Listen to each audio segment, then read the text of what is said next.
안녕하세요. 자유교회 이진우 목사가 보내드리는 아침 묵상입니다. 오늘도 예수 그리스도의 향기를 내는 복된 하루가 되시길 바랍니다.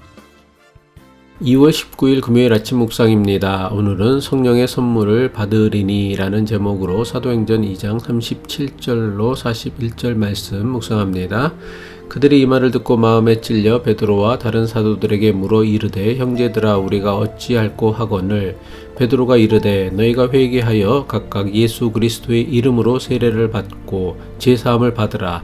그리하면 성령의 선물을 받으리니 이 약속은 너희와 너희 자녀와 모든 먼데 사람 곧 주 우리 하나님이 얼마든지 부르시는 자들에게 하신 것이라 하고 또 여러 말로 확증하여 권하여 이르되 너희가 이 패역한 세대에서 구원을 받으라 하니 그 말을 받은 사람들은 세례를 받음에 이날에 신도의 수가 3,000이나 더하더라. 사순절 세 번째 아침입니다. 주님의 십자가 고난을 기억하고 동참하며 한 주간을 보내신 모든 분들에게 주님의 은총이 임하길 축복하며 아침 묵상 시작합니다. 이스라엘 사람들은 베드로의 설교를 듣고는 비로소 자신들이 하나님께서 보내신 메시아 예수님을 십자가에 못 박아 죽게 했다는 것을 깨달았습니다. 베드로의 설교를 통해 자신들의 죄를 깨달은 이스라엘 사람들은 마음에 찔렸습니다.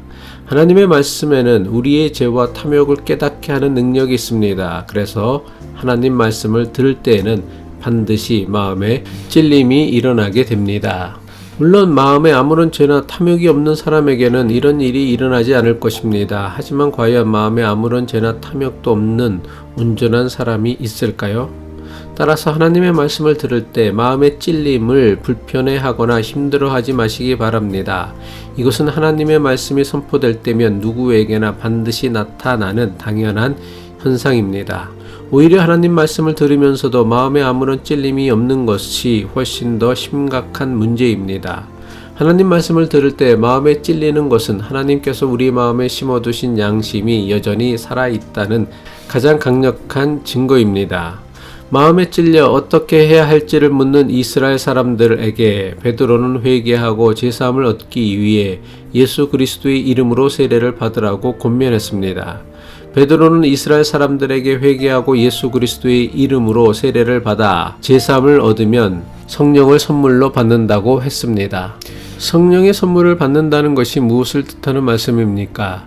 오순절날 성령이 강림하시고 성령 충만함을 입은 제자들과 함께한 사람들에게 방언의 능력이 나타난 것처럼 이스라엘 사람들에게도 성령으로 말미암은 능력이 나타난다는 것입니다. 성령 충만함으로 나타나는 성령의 능력을 기독교 신학에서는 은사라고 합니다. 사도 바울은 고린도 교회에 보내는 편지에서 성령이 주시는 선물, 즉 은사에 대해 자세하게 설명하고 있습니다. 고린도전서 12장 8절로 10절의 말씀이죠. 어떤 사람에게는 성령으로 말미암아 지혜의 말씀을, 어떤 사람에게는 같은 성령을 따라 지식의 말씀을, 다른 사람에게는 같은 성령으로 믿음을, 어떤 사람에게는 한 성령으로 병 고치는 은사를, 어떤 사람에게는 능력 행함을, 어떤 사람에게는 예언함을, 어떤 사람에게는 영들 분별함을, 다른 사람에게는 각종 방언 말함을, 어떤 사람에게는 방언들 통역함을 주시나니.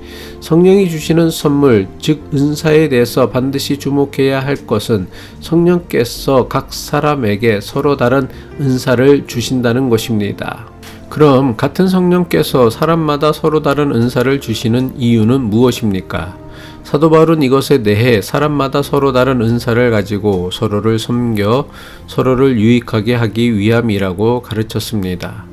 고린도전서 12장 7절이죠. 각 사람에게 성령을 나타내심은 유익하게 하려 하심이라. 모든 성령의 은사는 오직 자신이 받은 은사로 남을 섬기는 도구로 사용하여서 예수가 그리스도이심을 드러내는 수단이 되어야 합니다.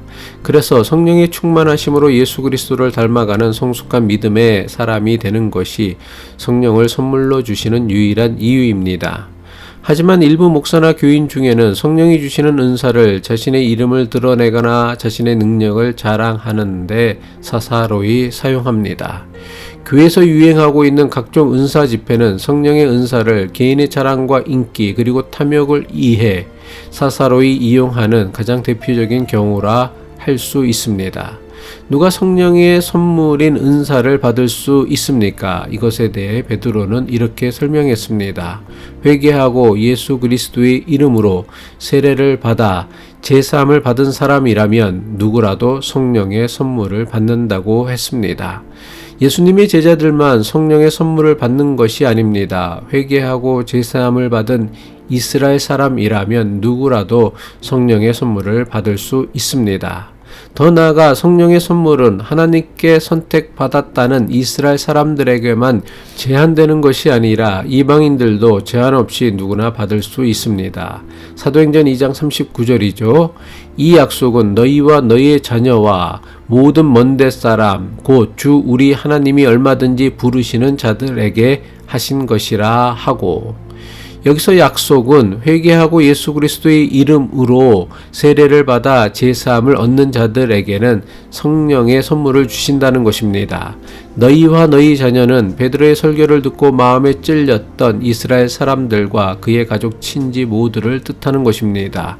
그리고 모든 먼데 사람은 1차적으로는 세계 각국으로 흩어진 디아스포라 유대인을 뜻하는 것이며 동시에 세계 모든 나라의 이방인을 포함하는 말씀이기도 합니다. 이것은 당시 종교 문화에서 대단히 충격적이며 놀라운 사건이었습니다. 이제까지 유대인들은 하나님은 오직 이스라엘 민족만의 하나님이라고 생각하고 그렇게 믿었습니다. 하지만 성령의 선물을 세계 모든 나라의 이방인들에게도 주신다는 말씀은 이스라엘 민족만의 하나님이 아니라 모든 나라 모든 민족의 하나님이심을 선포하는 말씀입니다. 하나님은 모든 나라 모든 민족의 하나님이시기에 하나님께서 보내신 메시아 역시 이스라엘 민족만을 위한 메시아가 아닙니다.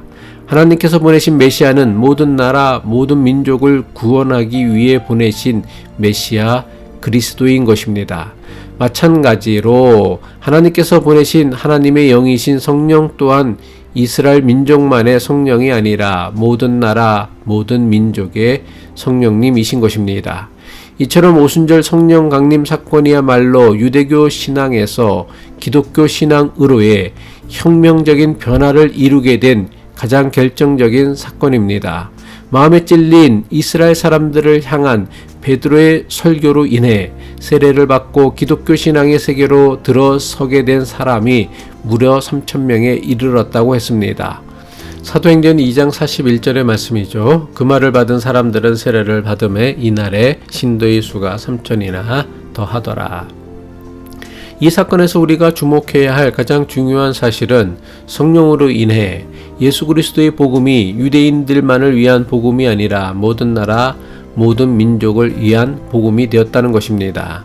예수 그리스도의 복음이 성령의 능력으로 모든 나라 모든 민족을 위한 복음이 된 것처럼 기독교 신앙은 유대교 신앙에서 나타났던 그 어떤 형태의 선민주의나 우월주의 그리고 배타주의를 극복하는 믿음이 되어야 할 것입니다. 기도하겠습니다. 우리의 삶과 신앙에 성령이 주시는 선물, 성령의 은사로 충만하게 하옵소서. 우리 모두에게 각각 다르게 주신 은사를 사사로이 남용하지 않고 오직 성령의 뜻대로 서로를 돕고 섬겨서 아름다운 믿음의 공동체를 만들어 가게 하옵소서. 예수 그리스도의 이름으로 기도합니다.